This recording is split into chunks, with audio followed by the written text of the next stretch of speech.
3-in-1 extended relief formula for dry eyes. Blink. For 150 years, it's never been about what we're here to help protect you from.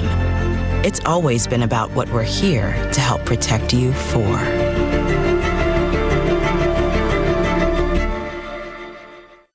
All right, we leave you now with Luda. Let me be official, Chris Ludacris Bridges, and his surprise house call for a super fan in Michigan. Y'all take care. Oh my God. Happy birthday. It was a day Mary Lynx, a.k.a. Auntie M, never thought would happen. Happening now. Tossed aside with the trash. Police say that is what a local woman did to her daughter who has autism. I'll tell you how it led to a statewide search for the girl and charges for the mother. Drought Monitor was updated today. We'll look at it and compare it to weeks past, along with our triple-digit day tally and how that compares to this time last year in just a bit. Trump's running mate on the attack. J.D. Vance questioning Tim Walz's military record, what he's saying, and the Kamala Harris campaign's response. The news at 5 starts right now. The person that pulled up and back, he got out, started smashing the windows of the vehicle in front of him with a hammer. The person that was getting his vehicle window smashed, he got out with a gun and started shooting the person with the hammer. The first at 5, a dramatic scene along the 281 access road. A 36-year-old man is dead after San Antonio police say he was using a hammer to attack another driver during a road rage incident. This happened along 281 in Hildebrand around 12:30 this afternoon. Police say a 25-year-old driver shot the man with the hammer multiple times. It's unclear how many. Investigators say that when they got to the scene, they found 8 shell casings. And police are telling the public that this is just another example of road rage, and they say it's just not worth it. Now to a mother from Bandera accused of treating her disabled daughter like trash. Literally, San Antonio police arrested her, saying that she abandoned her teenage daughter, who has autism, near a set of garbage dumpsters. Katrina Weber shows us how this momentarily turned into a missing persons case, with people all over the state looking for that girl. 38-year-old Natalie Rose Muno posed for this mugshot earlier this week at the Bexar County Jail. That's after San Antonio police say she left her 15-year-old daughter, who's autistic, in a prison of sorts, this gated garbage dumpster enclosure. This happened in June near Loop 1604 and Petranco Road, but the details only came out this week in an affidavit related to Muno's arrest. The report says after leaving her daughter, who is unable to speak, Muno returned home to Bandera, where a relative became worried. We received a report from the grandmother that the child had not been seen in several days. We interviewed the mother and got some conflicting stories. The Bandera County Sheriff's Office ended up issuing a statewide Amber Alert for her. After we entered the child as missing, SAPD found her in San Antonio. The affidavit spells out how a worker at a nearby coffee shop found the girl. San Antonio police also found surveillance video showing Muno driving off after leaving her to fend for herself. They say the teen was dehydrated and had bruises on her hand. For demonstration purposes, I'm using our dumpsters to show what happened. Police say Muno put her daughter into the enclosure and then closed the door. And they believe she may have been in there for hours. The girl was taken to a hospital, but Child Protective Services says she is now with relatives. At least for now, Muno faces criminal charges only in Bexar County. Is there any chance there'll be charges out of this county for her?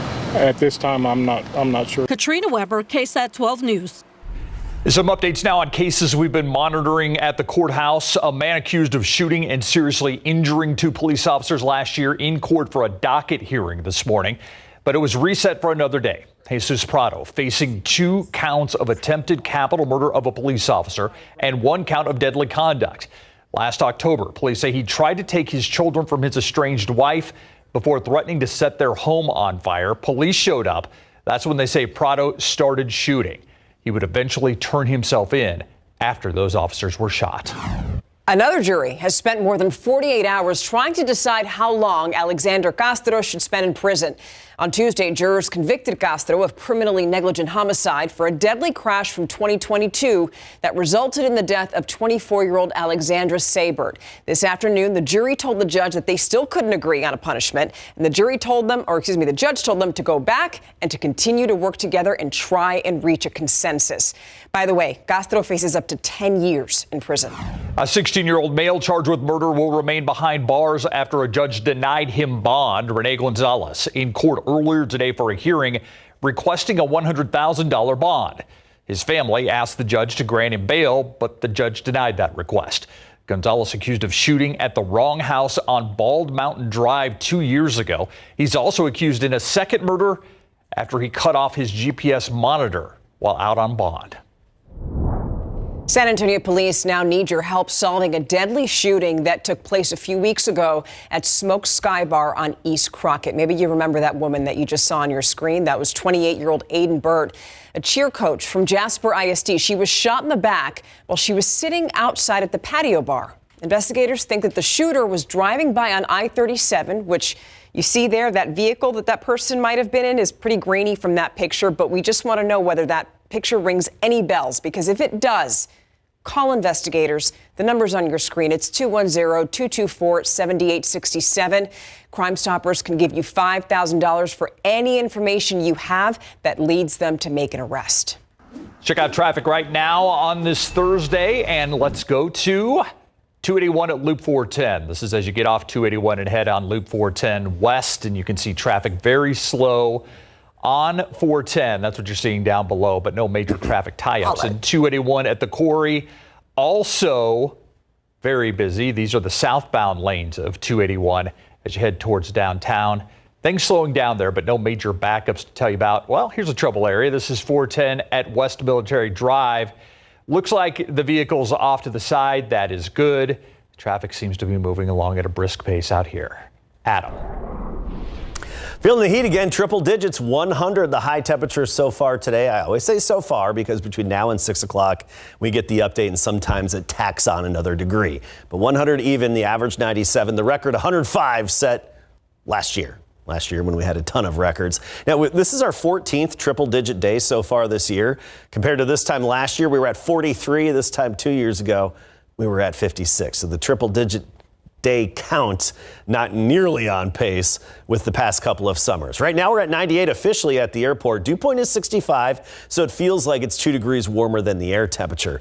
Roland's backyard, Leon Springs, 1 degree warmer than yesterday at 101. Del Rio, 106 in Warren's backyard. Floresville, 101. Yesterday, actually, Del Rio tied a record high temperature. Bulverde, 99. Schertz, 99 degrees, the current reading. And we'll gradually fall through the 80s, then the 90s.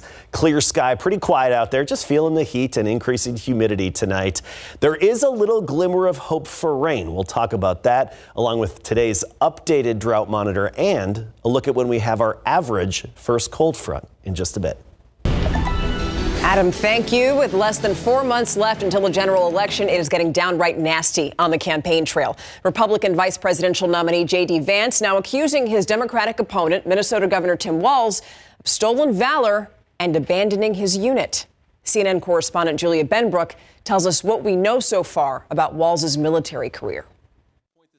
Ohio Senator J.D. Vance is opening a line of attack into Minnesota Governor Tim Walz's military career as the two veterans now vie to be vice president. When Tim Walz was asked by his country to go to Iraq, you know what he did? He dropped out of the Army and allowed his unit to go without him. Walz served 24 years in the Army National Guard. He filed papers to run for Congress in February of 2005 and retired from his unit in May of that year, 2 months before deployment orders appeared. Service members often submit their papers months before their retirement date. It's unclear when Walz submitted his paperwork, but Vance is also accusing him of falsely claiming he served in a combat zone. What bothers me about Tim Walz is the stolen valor garbage. Do not pretend to be something that you're not. He's pointing to this clip of Walz talking about gun control. And we can make sure that those weapons of war that I carried in war is the only place where those weapons are at. In a statement, the Harris campaign responded, saying, quote, in his 24 years of service, the governor carried, fired, and trained others to use weapons of war innumerable times. he went overseas and served where the Army told him. And it wasn't in Afghanistan, it was in Italy. But that's where his unit was. He was making a broader point, not about his military service, about how these weapons of war have no place in our schools, killing our kids. As for Vance, he served 4 years in the Marines as an enlisted combat correspondent in public affairs and was deployed to Iraq for roughly 6 months. I never said that I saw a firefight myself. The attacks on Walz's military record come as both parties seek to define the governor, who is relatively unknown on the national stage. Reporting in Washington, I'm Julia Benbrook. Students, faculty, and alumni dealing with a tough loss at the University of the Incarnate Word. One of its founding members and former president, Sister Margaret Slattery, passed away last week. Our Sarah Acosta spoke to those who knew all about her legacy, and they say the university wouldn't be what it is today without her. Sister Margaret Patrice Slattery joined the Sisters of Charity of the Incarnate Word in the early 1950s. Way back then in her early 20s, she started as an English teacher at the then all-women's college, then becoming Dean of Academics, then president in the early 1970s, one of the first women to reach that position in our local universities. And she held that title for 13 years. She died July 27th at 98 years old. One of the brightest and best women in San Antonio. Respected and cherished by her fellow Incarnate Word sisters. We used to call her Maggie Pat. Sister Margaret Patrice, so we'd always say, did you see Maggie Pat today? She got lots and lots of accolades and awards and all of that, but basically her commitment was as a Sister of Charity of the Incarnate Word in promoting the mission. When she retired as president in 1985, she was chancellor of the university for another 20 years, transforming the school. She oversaw the transition to lay leadership and the board at a crucial time across all of higher education in the United States. She also welcomed the first men to the University of Incarnate Word, then Incarnate Word College. That's right. If it hadn't been for Sister Slattery, men would not have been admitted into UIW. She interviewed the incoming male students herself. Another big impact she made was the geographic expansion of the campus. For example, this concert hall and art center and this theater and science hall wouldn't be here today without her efforts.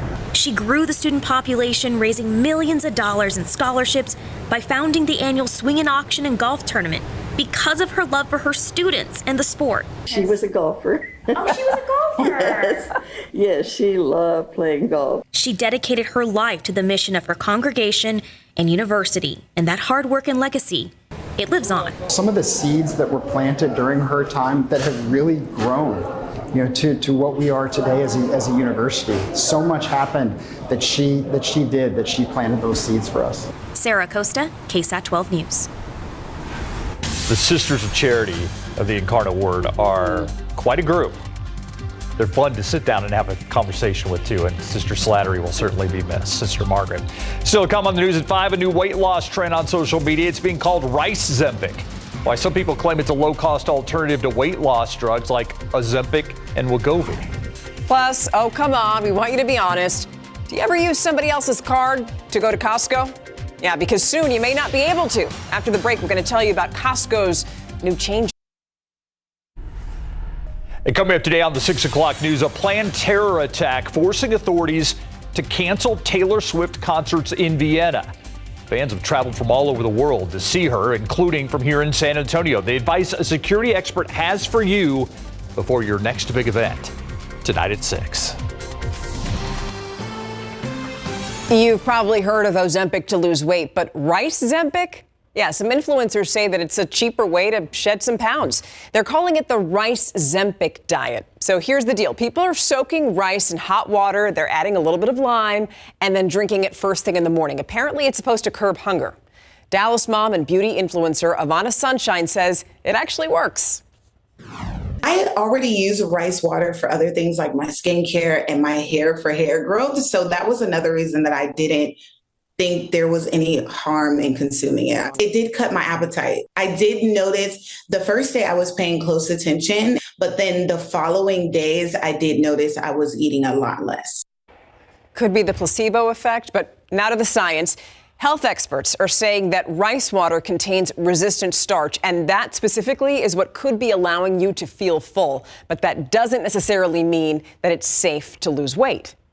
The medication kind of shuts off part of the appetite center in your brain. Short term and long term, we don't have any data that these resistant starches are going to help people lose weight, and definitely not a clinically meaningful amount of weight. Okay, you're going to hate me for saying this, but doctors say if you want to maintain or lose weight, the safest way is the one that you hear all the time, and that is good old diet and exercise. Doctors going against the grain there. The days of using your friend's Costco membership card over. The retailer says it will be using scanning devices at store entrances where members will have to scan their card. Members also have to show a valid photo ID if their card does not have a photo. Costco says the scanning devices will be installed in the coming months. Not the only change Costco is implementing as they try to crack down on people sharing membership cards. Guests will also have to be accompanied by a valid card holder in order to enter Costco stores. Another thing is that membership prices are also going up by about $5. It's the first time that they've done it in the last 7 years. Well, as long as the hot dog stays at $1.50. Yeah, then you're okay good. with it? You're I'm good. Cheap pizza and the hot dogs, you're okay? More of the hot dog guy, right. personally. Live look outside there right now, 98 degrees, pretty skies. I just want to remind people now is the time to use those windshield visors because it's so hot and so humid that people's rear view mirrors are tending to fall off. It happens when it's this hot and humid. You've had that problem, haven't you? Yep. Now, this brings up the question, when do we typically get our first cold front around here? Let's get right to that. And got to give Justin Horn some credit for looking up the last 10 years and coming up with the threshold of a morning low under 65, an afternoon high under 90 degrees, and a dew point under 60. So that means that refreshing air. The average is about September 24th. But over the past 10 years, it's been as early as September 6th in 2017 and as late as October 7th in 2019. So we really run the gamut, but typically it's in late September when we typically see that first noticeable cold front. You look at the Climate Prediction Center, the CPC outlook here for the temperature all the way through August 18th, and we're talking above average conditions. Our pattern favors above average temperatures. Below average, mid-Atlantic, parts of the East Coast and West Coast, but where we are, we've got the heat high overhead, so we're looking above average. And keep in mind, the average high is 97. We'll be right at triple digits, 100 the next couple of days, just like today, up to about 101 Sunday and Monday, basically at to just slightly above 100 degrees, but nothing like what we had the past couple of summers at this time. Okay, I want to talk about the drought monitor. It's updated every Thursday. The new one is in. I'm going to share it with you in a moment, but I want to start with 3 weeks ago. Here's the key. This is 3 weeks ago before the good late July rain really set in. And now, voila, watch. We eliminate some of the dry areas and especially the extreme drought along the Rio Grande, Del Rio, even toward Brackettville. Clearly, we still have some ground to make up, especially in the hill country, Kerr, Kendall, and Bandera counties. We still need more rain. We'll take a look at the whole state in general, but basically most of the drought is here and in West Texas. We'll look at that coming up at 6 o'clock. Want to talk about the area reservoir levels. Canyon Lake Reservoir, 57.5% full, so just over half full. And that's 23 feet below the conservation pool. And as usual, Medina, with its big fluctuations, unfortunately, it's only at a 3.6% full, but that is a slight improvement to a month ago. And other area reservoirs could use a bit of water. Here's a look at the upper level high, the heat high, the big blue H, it's overhead. It's going to inch a little bit westward as we get into tomorrow. And there's a weak surface boundary, basically a wind shift line here right through Oklahoma and stretching all the way. It's going to be pushing down into Texas. And that could help trigger a few isolated downpours tomorrow evening. Here's our feature cast, and this is never the perfect picture of what exactly does happen, but it's a representation of what's possible. And notice along that boundary, this broken line of showers or downpours and some rumbles of thunder, mainly off to the northeast of San Antonio tomorrow evening, but then some of the remnants of those could make it our way tomorrow evening and tomorrow night. We only have it at a 20% chance right now. That's it. I wish we could boost those chances, but we just don't have enough confidence. We'll have enough instability. It's just a matter of if that boundary could really break the cap. That's putting a little lid on some of that instability. So 20% chance late tomorrow. Otherwise, another sunny day. 79 in the morning at 7 a.m., 90 at noon, 99 to, well, basically 100 for the high temperature is what we're expecting. Del Rio, 103. Eagle Pass, 103. Cotulla and Carrizo Springs at 104 tomorrow. And there's a look at the extended forecast. Pretty sunny and dry. The only glimmer of hope is that little 20% chance that we have tomorrow evening. But that's better than nothing. And coming up at 6 o'clock, where's the dust? We haven't talked about it in a while because it hasn't been overhead. So we'll get into that. Okay, thank you. You know, San Antonians are going to have a decision to make. Do you cheer for Team USA or Team Wemby? USA. Always. USA. I mean, you can just root for a good game. Yeah, I don't know. Yeah, nobody gets hurt. Exactly. You do well, but USA to win. Yeah, it was a thrilling day of Olympic men's basketball. 2 nail-biters make up the gold medal match, one many wanted to see. France versus the U.S. Plus, the Dallas Cowboys' month-long camp in Oxnard ramps up today as the Rams pay a visit. Stay with us. The NFL preseason officially gets underway beginning this evening. Carolina and New England will kick off, and Detroit will face the Giants. Meanwhile, in Oxnard, California, the Dallas Cowboys are getting an up-close look at their preseason opponent for Sunday in a joint practice with the LA Rams. Except today, more starters are involved. And with a full-speed practice, gives head coach Mike McCarthy a better opportunity to, of course, evaluate his players.